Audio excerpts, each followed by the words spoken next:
Hi, this is Gino Borges, and I'm reporting from the Nevada Outback. And one of the reasons why I like coming out into the desert is because it inspires a type of contemplation that I can't experience otherwise.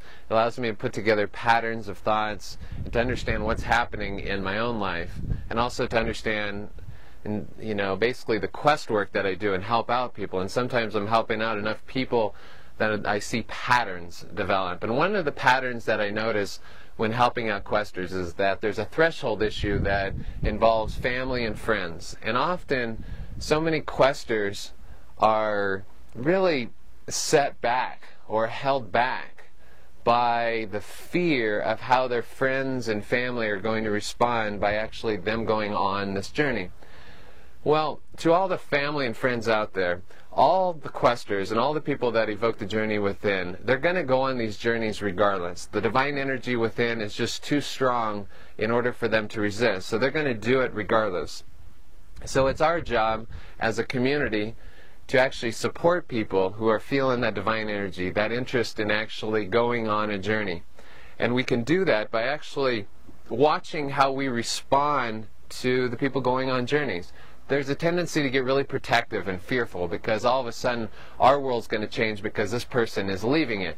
And that's a primal response. As animals, our first impulse is actually to conserve energy. So when somebody leaves, it causes us to go into sort of this reorientation mode. And whenever we're forced to reorient ourselves to the world before us, that often calls upon ourselves to actually exert a lot more energy. So it's a primal response, but then after a particular period of time, if we're aware of this, we understand what's happening.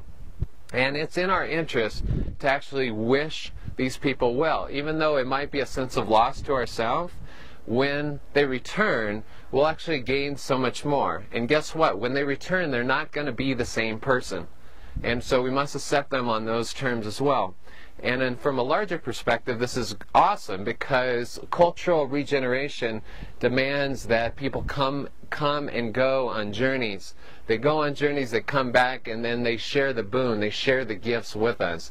So as a community, we can actually do a lot for ourselves by actually supporting people on these journeys. So while it temporarily may feel hurtful and a sense of loss at the beginning, we know in the long run that we are all better off for it. Both the person that's going on the journey because they know that they're receiving the support of friends and family, and also at large, in terms from a community perspective, we're much better off because we're having people constantly regenerate the sense of community by bringing back gifts of transformation.